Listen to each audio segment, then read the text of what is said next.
ñaari intervention ñaari échec. Dites-moi ce qui se passe finalement.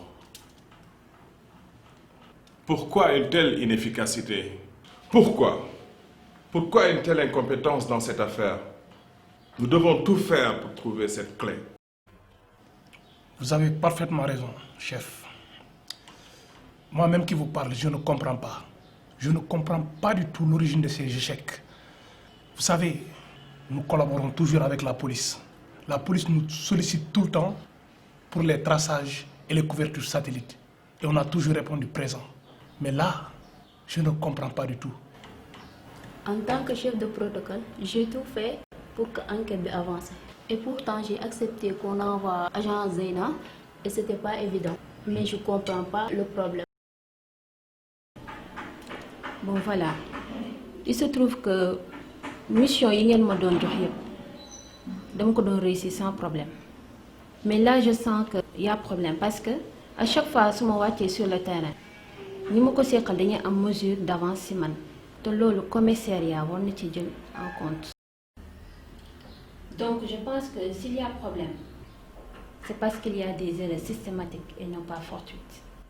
Mais bul fàtte ni, je t'avais toujours appris à ne pas jeter le problème sur les autres, mais sur toi-même. C'est comme ça que tu arriveras à t'améliorer dans la vie.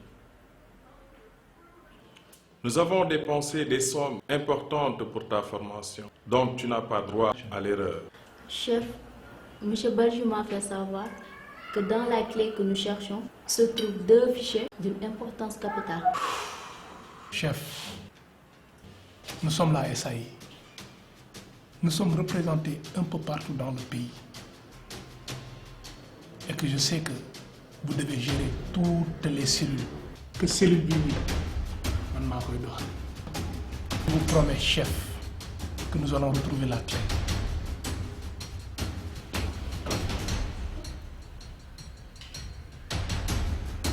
Je compte sur vous.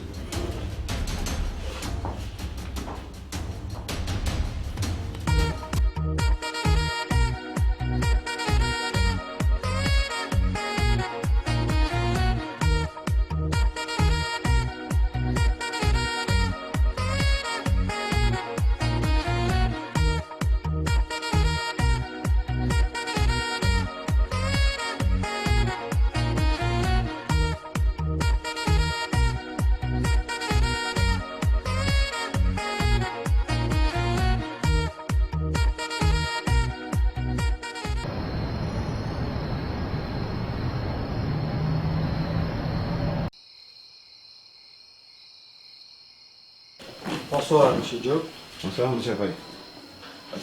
Merci beaucoup. Je vais être bref. Comme vous le savez déjà, nous sommes contraints par le temps. Et j'aimerais que vous m'expliquiez les derniers détails du rapport que vous m'avez envoyé. Nous avons arrêté la femme Mia. N'est-ce pas le cerveau de l'opération? La femme qui a volé la clé? Oui, exactement, c'est elle. Elle travaille pour Or Noir. La clé est actuellement avec Or Noir. On est en ses trousses. Ok. Ces temps-ci, nous avons vraiment beaucoup de problèmes. Premièrement, la clé, qui ne doit pas être connue du grand public. En plus, dans la petite côte, nous avons un gangster nommé Breton Noir qui nous pose aussi des problèmes là-bas. Il a organisé un grand réseau de trafic de drogue, de médicaments, de toutes sortes de stupéfiants. Donc un grand réseau de trafic illicite.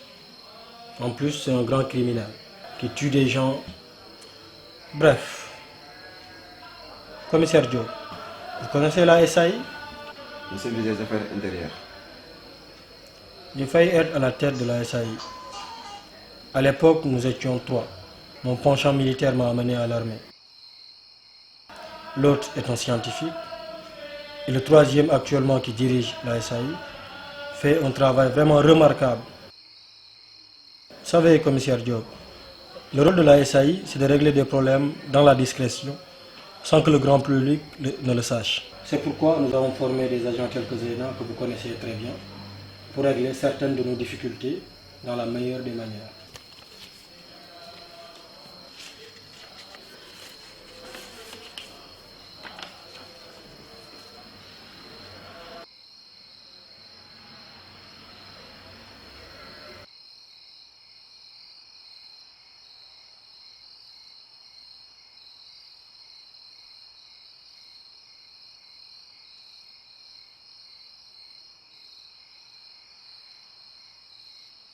Commandant Faye.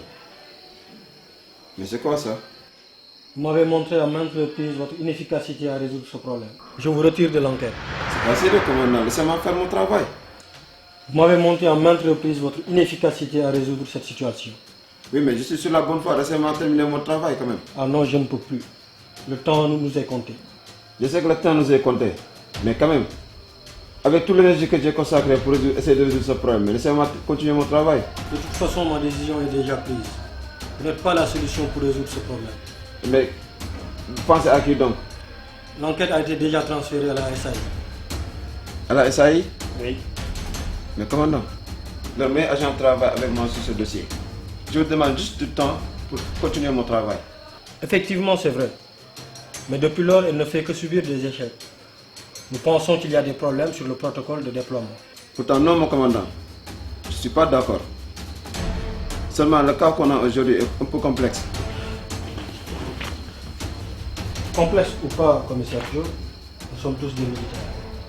Et les ordres restent les ordres. Pour l'intérêt national, l'enquête vous a été destituée et remise aux mains de la SAI. Merci et bonne fin de soirée.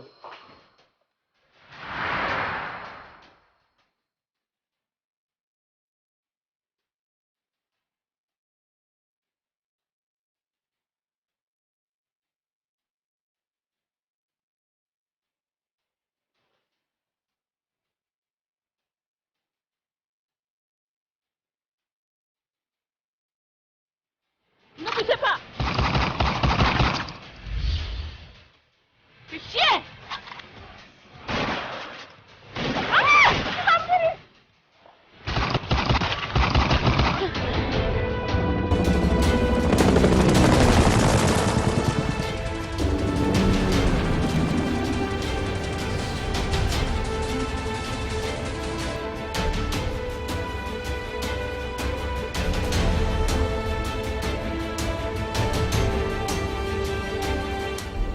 Or noir. Je ne connais pas encore. Sa forteresse est blindée.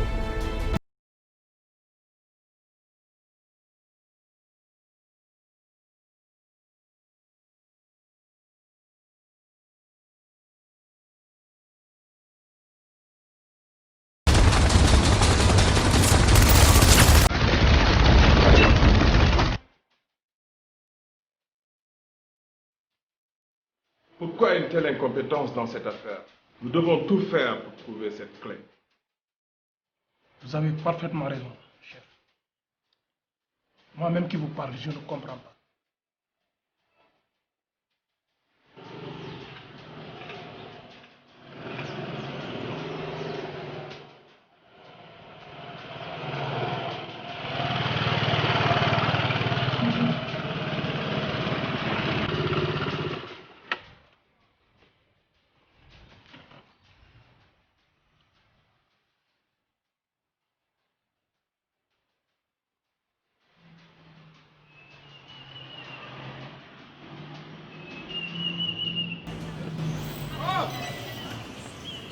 Salut, bé. Ouais, ça va. Et toi, comment tu vas? Ouais, mas jam. Bah, dama liggéey woon maa ngi door a wàcc nii bah dama ñëw côté jardin bi nii dem jël tuuti air rek après dara ñëw ici. Bisous. Je t'embrasse. Allez, bye.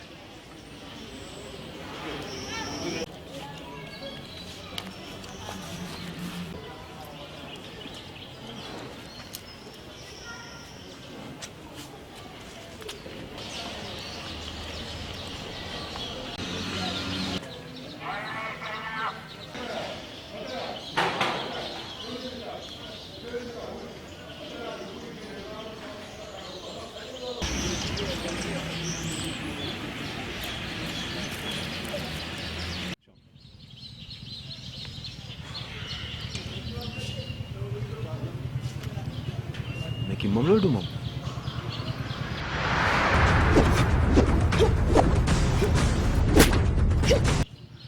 Non.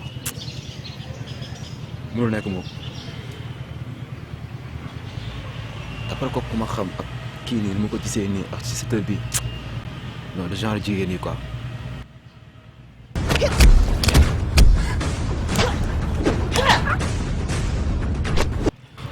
moom la. Attends, je vais voir.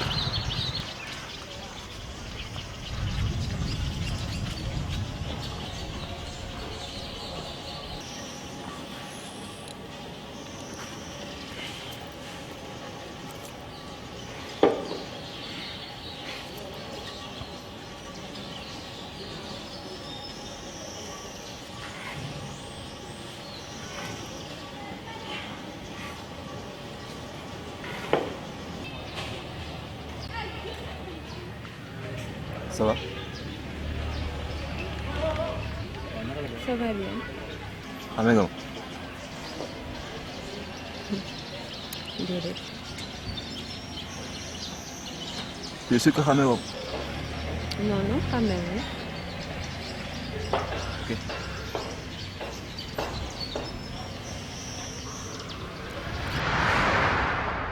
Heureusement.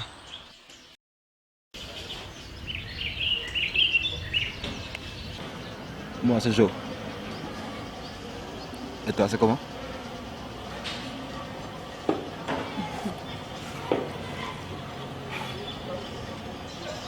Bëggoo ma sa wax sa tur.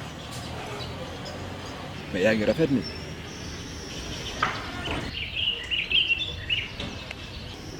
J'aime bien le Maroc. Ça te va bien. damay faral di gis façon jigéen bu nekk. mais ces styles c'est rare. J'aime bien. xam naa nag angul spécial mais xaw ma lal. Sérieusement neex nga ma dara xewagul. En plus genre jigéen yu mel ni yow da nga leen di xool xam ne elles sont braves.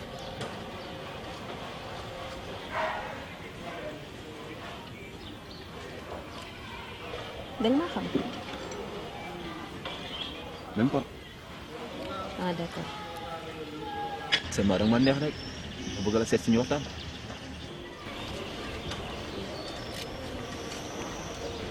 mais yow est-ce que am nga idée ci kan ngay waxal. aw ba si benn idée mais la sax sa doon intéressé mooy gis naa la nga neex ma rek. ça se voit kay yow xamoo ki ngay waxal. c'est vrai que tu es quelqu'un très cool mais franchement man xool ma nii rek te bul comprendre parce que je suis pas comme les autres filles. raison laquelle moo tax tu me plais parce que yaa ko waxal sa bopp boo ko yeneen jigéen ñi genre jigéen bu mel ni yow lay wër. Sérieusement j'aurais aimé nga jox ma sa numéro quoi. non. mais quand même naan sa Facebook. non non.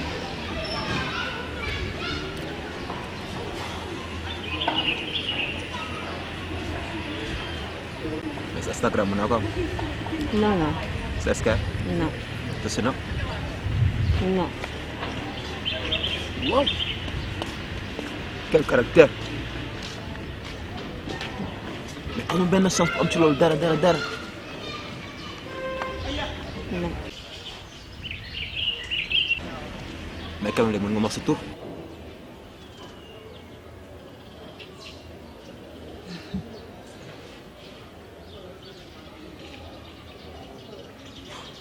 Zeyna.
sama client bu may woo sànq ba tey donc nee na en principe dans les 2 heures qui viennent j'aurai la marchandise j'ai une totale confiance en toi